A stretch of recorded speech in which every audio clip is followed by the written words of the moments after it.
Hello, I'm here today with another video about EVE Online. We have patch day today.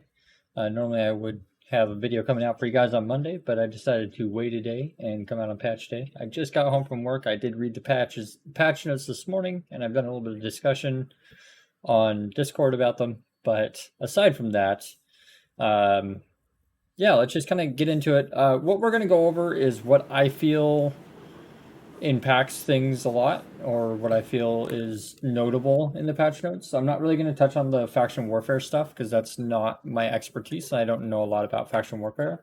What I will touch on is notable things that I found either helpful, unique, or uh, definite improvements that are awesome.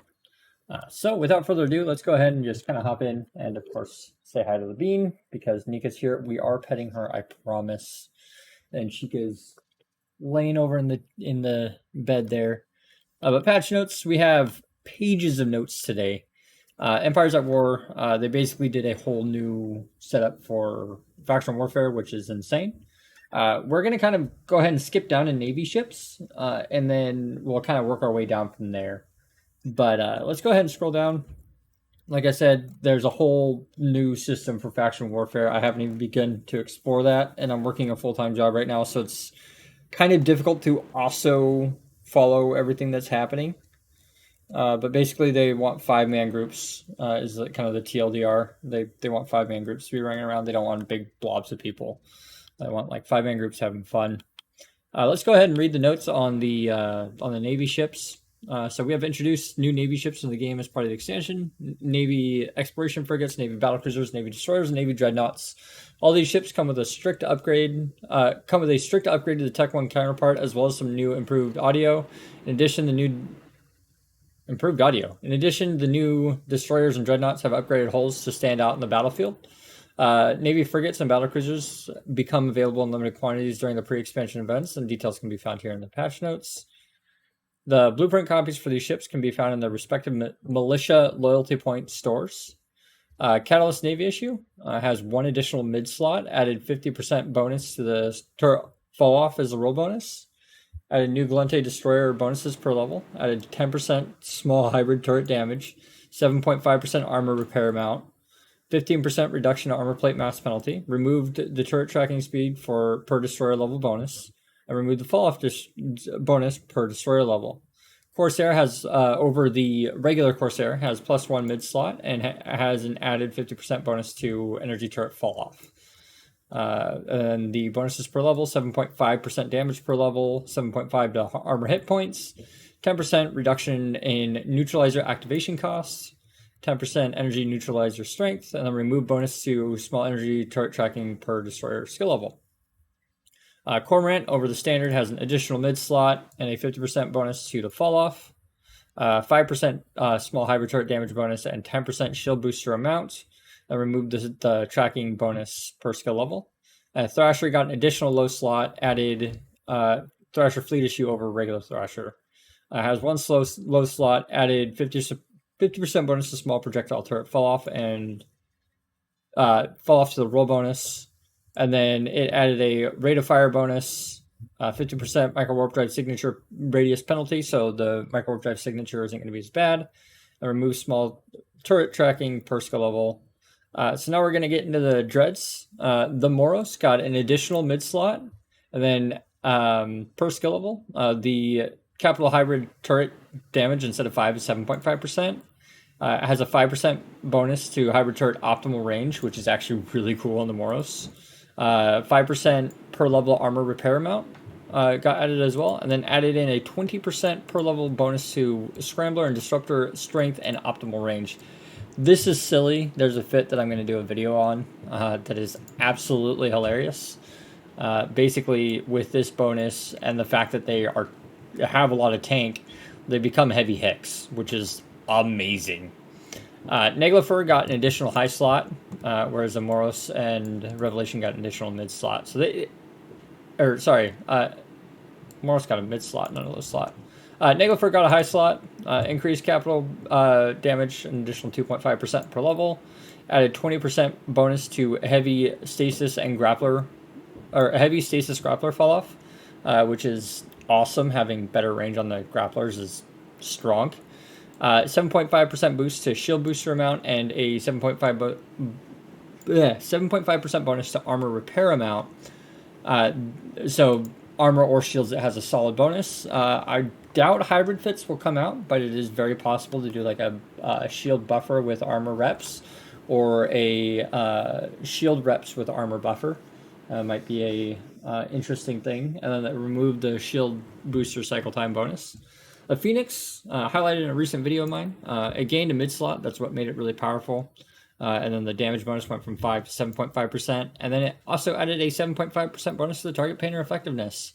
This thing is a wicked tank. Revelation Navy issue. Has a new Amar Dreadnought bonus. It got an additional high slot.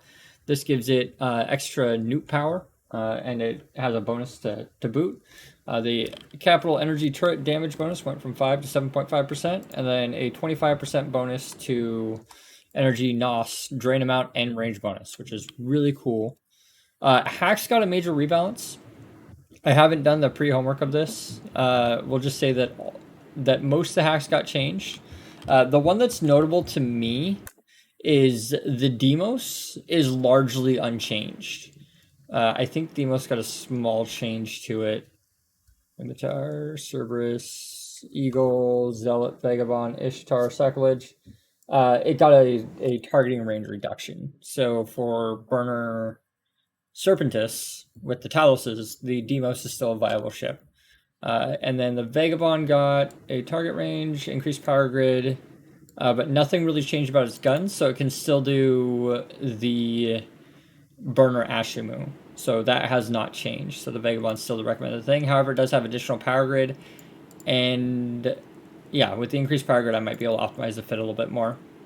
And then that's the only really notable thing. The null blocks will definitely have some working to do with the Cerberus, the Eagle, and the Munin, which was the big goal of this. The goals of the hack changes was reduce hack dominance in fleet combat, which has been persistent since 2017, and then make room for other ship types to step into the spotlight, and not to nerf the hacks into oblivion, but to find and retain some healthy use cases, and then maintain hack identity as a high damage heavy tank ship option, which I think is pretty cool. They kind of smacked the range a bit across the board, and then completely redid the Munin, so we no longer have the arty Munins like we have had in the past.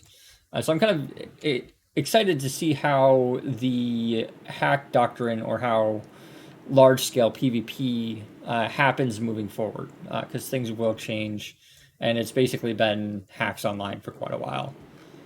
Navy ships overall have been rebalanced.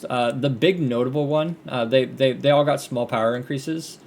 The big notable thing is the Dominic's Navy issue now has a stronger hybrid turret bonus, and has the tracking speed bonus, as well as a rep bonus. So that's the thing that I noted the most, is that the Dominic's got a major increase in its power. That's kind of what I noted. Going down, I didn't really read a lot of these. The thing that I found amusing here was that the Proteus base speed went up by 50 ms from 180 to 230. Proteus go burr now. They're going to be really fast. And I'm interested to see how this makes Proteuses use, because Blaster Proteuses do like 1,000 DPS and only cost like 250 million to build. So they might be a lot of fun to build and fly, or use and fly, because they're going to be a lot faster. It's a huge increase to their speed. I don't know what CCP was thinking, giving them that much speed, but maybe their speed was kind of bad in the first place. I think like 200 is really good. 230 is really fast for a cruiser. It is a T3 cruiser though. Not sure about Evermore. And then there's a new Paragon system. Like I said, I haven't really explored it, but there's a lot in there as well. There's emblems and stuff to unlock, which is kind of cool. We got Paragon agent missions, which are new kinds of missions. I may go and explore that a bit, but that sounds like kind of fun to do. For additional skins. For PvE, Science, and Industry, NPC Titans and Super Carriers now periodically appear in Haven, Sanctums, Drone Patrols, and Horde anomalies. So Drone Patrols and Drone Hordes will have NPC Titans and Super Carriers. which I believe is just the carriers. The drones don't have a Titan model. They don't have a Titan NPC, as far as I'm aware.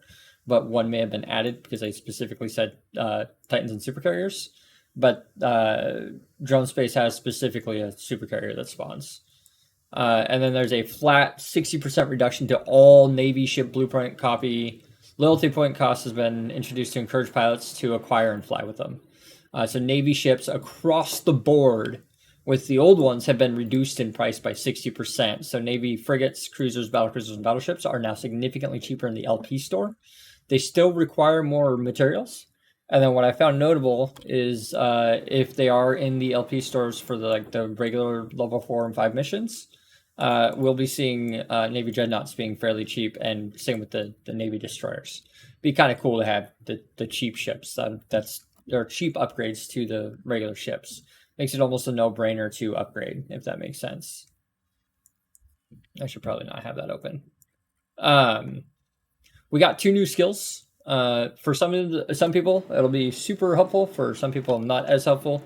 But we got advanced contracting. We got +4 contracts per level, rank 10, 250 million ISK at NPC schools, and 325 via skills on demand. And then the one that I am super excited for, as my main over here has all of his clones filled. I go to him, he has 10 out of 10 clone slots. Jump clones, yeah, we have way too many clones, and I have 10 out of 10, and I have no way to really shift them around. So I'm really excited about the Elite Infomorph Psychology. This will give me +1 jump clone per level, and then there's going to be it's going to cost 650 million by skills on demand or 500 million ISK at NPC schools, which is not cheap at all for a skill book, but totally worth it once you get to that point. Security status change. This is a major change that will have rippling impacts throughout the entirety of New Eden. People who end up with low security status will have a harder time flying in high sec, and will have a harder time docking, which has very positive changes, but there are some negative drawbacks.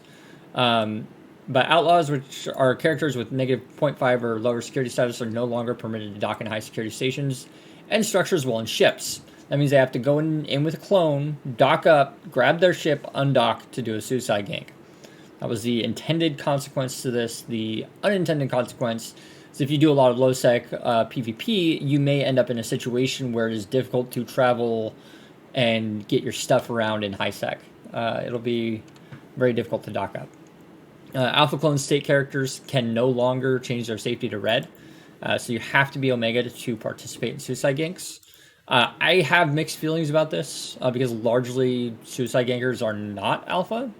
They're largely multi-boxers, and this is kind of interesting. I'm kind of wondering, I think this was added with this to prevent spooling up of alts to be suicide gankers, rather than going through increasing your security status by other means.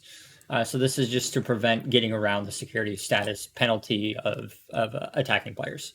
That's my understanding of it. However, I could be wrong.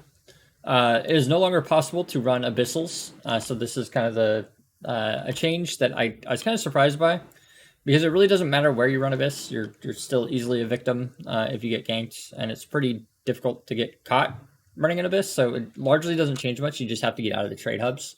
But you can no longer run abyssals in 1.0 or 0.9 security spaces, including JITA or any of the other trade hubs. And then there's a suspect flags return to high tier abyssal dead space sites based on the security of the system which the site's being ran in. You will gain a suspect status upon completing an abyssal dead space site. This is worded weird, but this little chart kind of gives us the end result.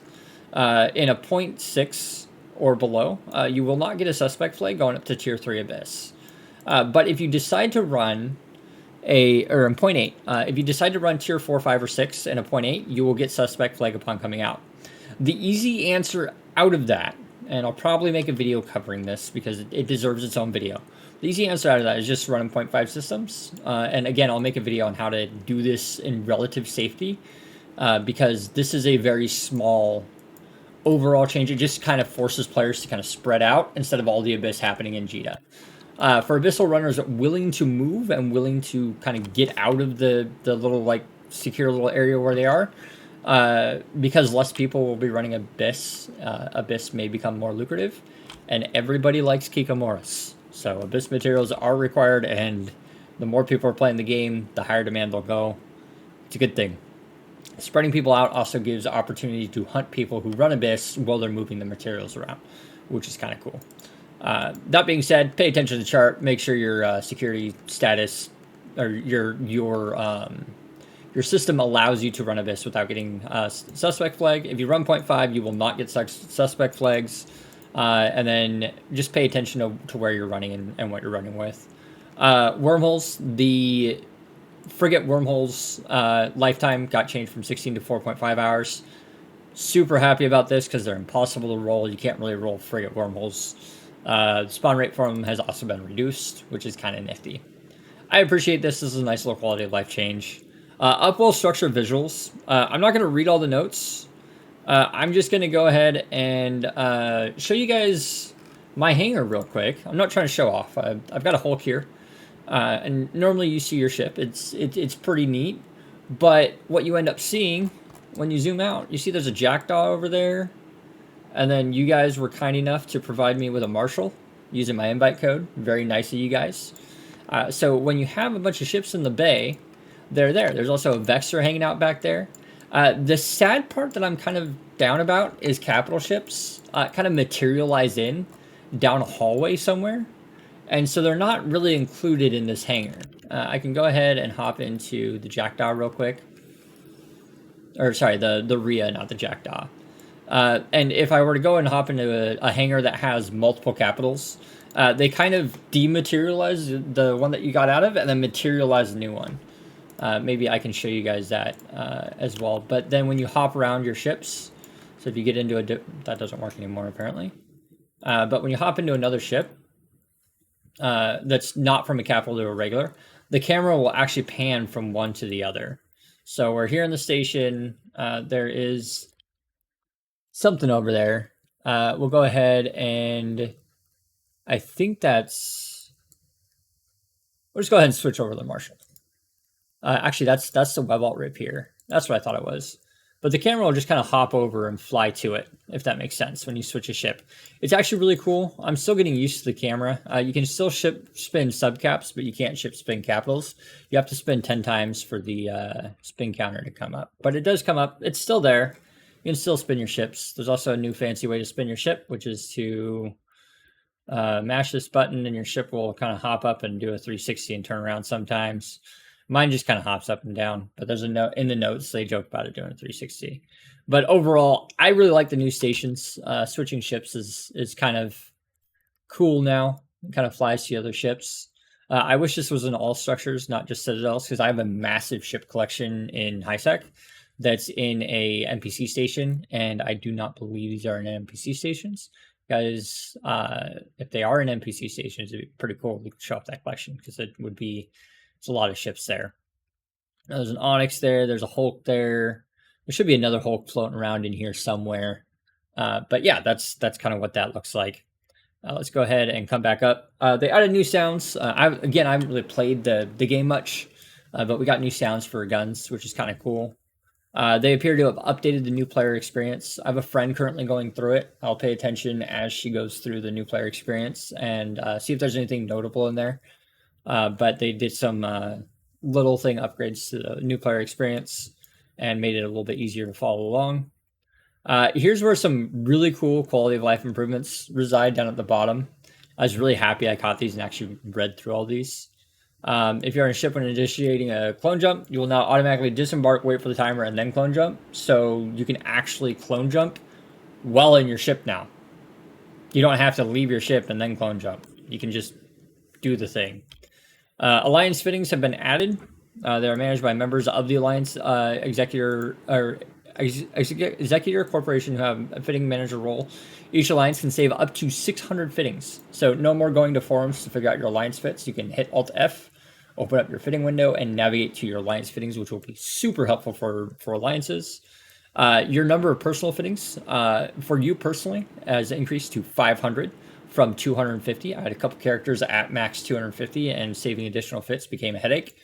But doubling that is a fantastic solution, although when room is given, it will be expanded to capacity, so I'm sure I'll fill up my fittings pretty quickly.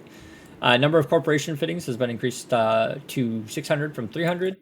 When using strip fittings, drones will also be removed. Nice little improvement.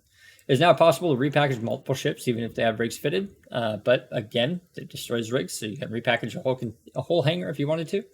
It is now possible to repair all damaged modules at once. Just select Repair All Modules, then right-click on when right-clicking on your modules. Players can now activate and apply ship skins with fewer clicks and remotely.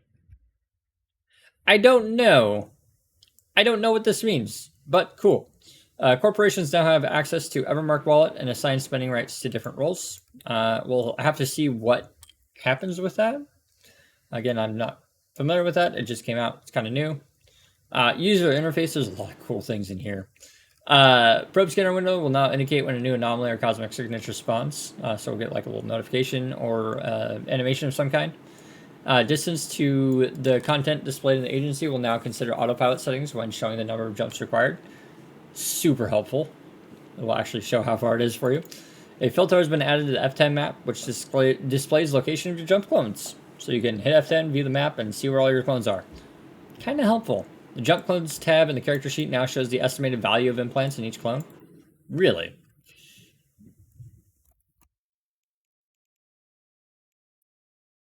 Does it though? Mine doesn't show it. I don't know, maybe I need to check on that. Jump Clones character. Mobile depots, mobile tractor units can now be saved in the cargo ship fittings, so they're added in the fittings, which is nice. Now possible to select and delete multiple fittings at the same time. So when you're adjusting your fittings, it is now easier to select and delete those, which is helpful when deleting all of your fits that you're overfilled with. So you can delete more than one at a time. Before deleting all your fits was actually a pain in the ass. Ask me, I know. A shortcut has been added to the Manage Autopilot route window. Collapse all groups has been added to the corporation asset list. When reloading modules, only the ammunition charges you have the skills to use will be shown on the right-click menu, regardless of what's in your cargo. So if you don't have the skills to use hail, it won't show hail in the little right-click, which is kind of helpful for people that don't have the skills. Activate ship is now placed on the top of the repair window. Create contract window will now show the pre-selected items at the top of the pick items list. I haven't made a contract yet, so I'm not sure exactly how that works. Now possible to see how many contracts have been filtered out in the contract search. Release control has been added to the radial menu when controlling a structure, so getting out of the station might be a little bit easier. Security status of systems has been added in front of the location name and the personal and corporation assets. The loot alt button now has focus when opening Rex and other containers by default, allowing for quick looting by hitting enter. So you can loot all by smashing the enter button. Open cargo, loot all. You can loot faster. That's awesome. Minimum distance to the directional scanner has been changed to 0.1 instead of 0, so you'll always descan in any direction. So now instead of doing, I can just scroll all the way down and you'll be at, instead of being at a 0 descan, you'll be at a 0.1, which is really helpful. Maximum number of fleet mates which can be added to the watch list has been increased to 100. Get ready for massive watch list, boys. This is awesome. I don't want to be the guy that manages a watch list of 100, but more power to you if you actually use 100 people on a watch list. But this means entire incursion fleets can be on watch lists, and medium to large fleets can maintain an entire watch list, which is actually pretty phenomenal for strong logic pilots. This is huge. Having a limit of, I believe, is 15 was kind of restrictive in certain situations, but now that's legitimately awesome. Late broadcasts can be made up for. Shortcut, and then this one's great as a multi-boxing abyssal runner. Shortcut has been added for regroup for players and fleets available, fleet commanders, wing commanders, and squad commanders. This is such a useful command, and it has been hidden behind a little menu icon for so long. I'm so happy to see this. This is a huge quality of life improvement. Help pointers for station services have been updated to more accurately reflect the actual names of the services. Help pointers are good. when you're confused. They sometimes help. When opening the help pointer window, focus is now in the search bar, which allows for quicker searches. Many new help pointers have been added. It is now possible to set the font size in one chat window and apply it to all the other chat windows. Super nice. When deleting a bookmark, you'll now see the name of the bookmark in the confirmation window, or in the case of deleting multiple bookmarks, how many you are deleting. And we have some defect fixes. I don't remember reading anything in there that was super notable, but defect fixes are always good. I know this video turned really long really quick. There was a lot of patch notes today. I'm really excited. The game seems to be going in a good direction, and I'm very happy with a massive factional warfare update and a lot of quality of life improvements, which I feel the game really needed. So I'm pretty happy about this. I know this turned into a really long video, but going over everything in great detail would be even longer. And I will have, I guess, a couple more videos to do to go over some new features in greater detail. But guys, if you like this kind of video, make sure you fly fun. Make sure you like and comment down below. And I will see you guys in the next one.